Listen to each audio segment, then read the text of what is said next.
Yes, reka mbashimire kandi mbaye ikaze nshuti bakundwa ba Rwanda Media mwese dukomeje kubana amakuru n'ibiganiro bikomeje kugenda bitambuka hano kuri Rwanda Media.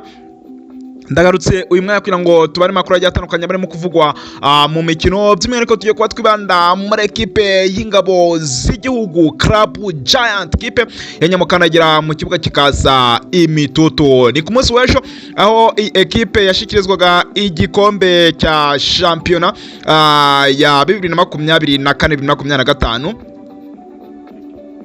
Ni igikombe cikurikiranya cya gatandatu iyi ekipe itwaye yikurikiranya, ndetse wari n'umunsi wo guserebura ibikombe bitatu yatwaye uyu mwaka, harimo Peace Cup, Heroes Cup ndetse ni shampiyona.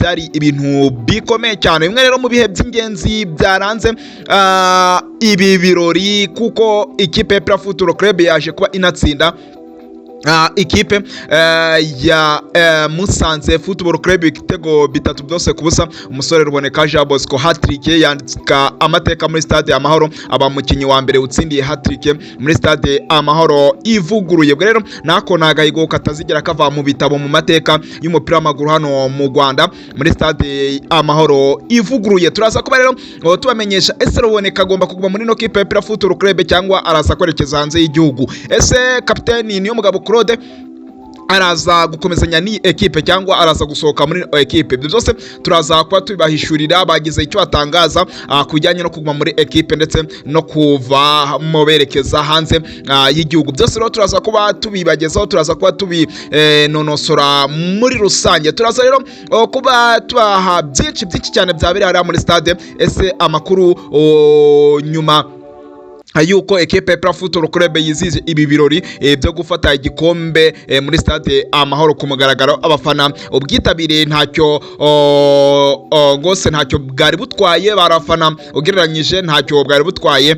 Ubona ko harimo vibe iteye ubwoba, watarayatangaje iki nabyo turaza kuba tubigarukaho muri rusange. Ndakubwira ko iki kiganiro kiraza ko ari mwoto, kiraza kuba kiri hejuru cyane. Ni amakuru y'iki cyane arimo gose. Jangwani yatangaje ibintu bikomeye cyane, ubona ko yaje yambaye mu mwambaro mwiza, kositimu y'umukara, ubona ko byari ibintu bimeze neza cyane ku munsi w'ejo. Abayobozi bishimye, abakinnyi barishima, abafana barishima. Rero turaza kuba twahishurira byinshi cyane biri muri iyi ekipe, amakuru y'ingenzi mukwiye kuba mwamenya nyuma y'uko ikipe ya Aprfc Club ikwiye kuba yafata igikombe cya shampiyona. Reka rero nkubwire ko niba turi kumwe muri kiganiro ukaba turakanda kuri buto ya subscribe, ni umwanya mwiza ko wayikandaho kugira ngo dukomeze kubana mu buryo bugiye butandukanye. Kanda like, manuke muri comment, tuganire cyane. Ese mwakiriye mute igikombe cya shampiyona? Ese muracyafite ibyishimo, imva mutima zanyu zimeze zite? Kamiliyoni ese yabashimishije?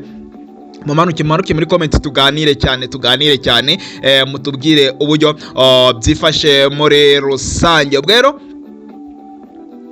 niba warakanda subscribe ukaba turakanda kunzogera nayo yikandaho kugira ngo dukomeze kubana mu buryo bugiye butandukanye bwa buri munsi. Niba uri mukunzi w'ikipe ya Aprfc Club ukaba gose utari mu groupe ya WhatsApp y'abakunzi w'ikipe ya Aprfc Club, uyu ni umwanya mwiza wo kuba wakanda kuri buto ya subscribe kugira ngo dukomeze kubana mu buryo bugiye butandukanye. Kanda subscribe, uyu ni umwanya mwiza wo kuba wajya muri groupe ya WhatsApp bakunze ikipe ya Aprfc Club. Manuka hepfo muri distribution maze utwandikire kuri WhatsApp kuri nimero 0787733436 ariko nibuka gukanda subscribe nimba utarayikanda. Bivuze kenshi, reka twikomereze cyane.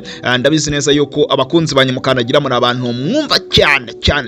Ubwo rero reka twite cyane, babwire ko ku munsi w'ejo umutoza Ndori, imbere yuko reka tunyure muri match gatoya mbere yuko ibihembo biza gutangwa, manze mbanyuze mu kibuga. Ibi birori byari bikomeye cyane, ibintu byari bikomeye cyane, ibirori byari bikomeye cyane. Reka manze nkubwira ko mbere yuko match iba habanje akarasisi gakomeye cyane k'ingabo z'igihugu, gose bagenda bazenguruka stade, ubona ko byari ibintu bimeze neza, byari ibintu bisa neza cyane bishimishije. Abafana be bari rero bakingira muri stade bakomeza kugenda babona ibyo birori. Nibwo abakinnyi baje muri wa mapu, mutoza Ndori yashize mu izamu Ishimwe Pierre Mario, Cyane na Nshimiyimana Yunus bari mu mutima wa defense. Icyo nababwira cyo impamvu Kirema mutamubonye mu kibuga atari kubanza muri no mukino ni mu rwego rwo kumuruhutsa ndetse ni mu rwego rwo kugira ngo Cyane na Yunusu babe bamenyerana mu gihe kirema yabagiye bonyine bakaba bagira ute bakaba basigarana ekipe bagasigara bayibyimbye. Ubona ko abakinyi ndaza kugaruka ku butumwa bahaye abafana ibintu by'amatsinda ngo byifashe bite guma hano uraza kumenya ngo bimeze bite. Cyane na Yunusu rero niwe bari mu mutima wa defense, niyo mugabo Claude ari kuri gatatu, Byiringiro Jean Gilbert bakunze kwita Kagege ari kuri kabiri, Nshimirimana Ismael Pichu yarari gose kuri gatandatu, Ruboneka Bosco yarari mu kibuga cyane yararimo, noneho uwo bita Ramini bari ku 10, Sheji Brili watari guca ruhande rw'iburyo, uruhande rumwe rw'iburyo ndetse mu Sheji bari guca kw'ibumoso, Denis Omediro kamba arimo kwataka irizamu ku ntebe simbura yaho Pavel Nzira Nibizi Ramadani, Ndayishimiye Diodoni, Tadio Rwanga, Niga na Krema, Kwitonda Rebaka, Baoma Victor, Mamadusi ndetse na Hakimo Kiwanuka. Ubona ko Tadio Rwanga ku munsi w'ejo ho yanageze mu kibuga gose asimbeye Pichu, ndetse Kwitonda Rebaka nawe ajya mu kibuga, Hakimu Kiwanuka agera mu kibuga ndetse na Mamadusi nawe yageze mu kibuga ku munsi w'ejo. Reka rero twite cyane umukino warakomeje cyane, abona ko Watara yakorewe penalty arayitera ariko arayihusha, abona ko abakunzi ba EPR baravuga ati nta kibazo gose mutuze, Watara tuza nta gikuba cyacitse muri rusange. Ku munota rero ntibyatinze uwo bita Ruboneka yateye umupira mwiza, ku munota wose wa 30 Ruboneka yatsinze igitego cyiza ashoteye umuzamu kure, ubona ko ari igitego cyiza. Ku munota wa 38 Ruboneka yongera gutsinda ikindi gitego, noneho ku munota wa 76 Ruboneka atsinda igitego cya gatatu yo gushimangira intsinzi. Ubona ko byari bimeze neza cyane, byari ibintu biteye ubwuzu kubona stade ivibinga, ibitego birimo kwinjira, byari ibintu biteye ibyishimo muri stade muri rusange. Rero ubwo ngubwo ibintu byari bimeze neza cyane, ubwo umupira wari urimo urangira, ikipe ya Aprfc ishyikirizwa igikombe na perezida wa Fegofa nyine Munyentwari Alphonse. Rero abahereza igikombe cyazanwe n'umuregent mutoza wungirije muri National Eric gose. Ubwo rero ubona ko byari byishimo cyane muri stade, abafana bishimye banezerewe, ubona ko bari abakinyi batangaje byinshi bigiye bitandukanye. Mamadusi yaje mu idarapo ry'iwabo, Ramini ba mu idarapo ry'iwabo, ubona ko Mamadusi bamwe muri famille y'iwabo baje no kumushyigikira muri rusange.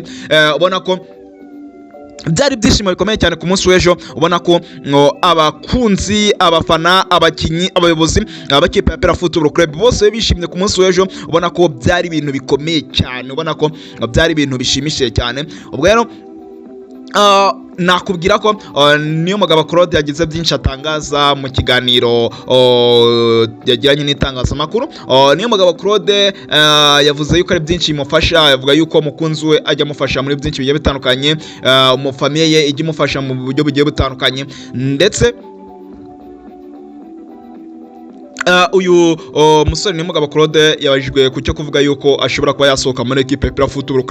Nta kintu kinini yabitangajeho, gusa yavuze ko mu minsi iri imbere bigomba kuzabimenyekana, tugomba kuzabimenya, ati rero dutegereze biri hafi. Hari abakinyi benshi babajijwe ati kuri ruhande rwabo niwe mukinyi watogwa uwo mwaka, benshi bagiye bavuga Ruboneka, bamwe bavuga Watara, ariko se n'uyu Claude yabajijwe icyo kibazo aravuga ati umukinyi wese watoranijwe ni umukinyi ushoboye yuko afite ubwo bushobozi bwo kuba yatwara icyo gihembo muri rusange. Yunusu yijeje abakunzi b'ikipe ya Aprfc yuko uyu mwaka gose bagomba kuba bagera mu matsinda muri rusange.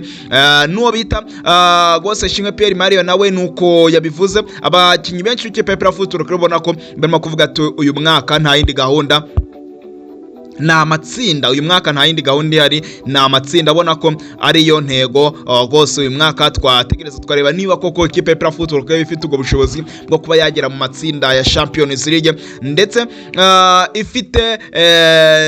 ifite n'ubwo bushake. Ubona ko turavuga ubwo bushobozi n'ubwo bushake bizategwa n'imbaraga bagomba kuba bongeramo, ndetse n'umutozo bagomba kuzazana gutoza iyi ekipe ya Aprfc muri rusange. Rero n'ibirori byari byari bigari ndetse haberemo ibintu byinshi bigiye bitandukanye. Ubona ko abakinnyi nibo bantu ba mbere babishimiye iki gikombe. Ubona ko nyine byari ibintu bikomeye cyane, ariko gusa hari igihari yuko ikipe Aprfc Football Club irimo gutegura umunsi wihariye bagomba kuzaba baserebura ibi bikombe, ndetse bagomba kuzabitegura ku giti cyabo nka ekipe kugira ngo bishimire ibi bikombe bitatu byose batwaye muri uyu mwaka. Ubwo rero ni ibintu bikomeye cyane, ni ibintu byo gukomeza kwishimira muri rusange, ni ibintu abakunzi b'ikipe Aprfc Football Club byabanesheje cyane. Ubutumwa bagiye baha abariyo ntago ngiye mbugarukaho cyane, ariko bita Jangwani gose A1 yavuze uwo bita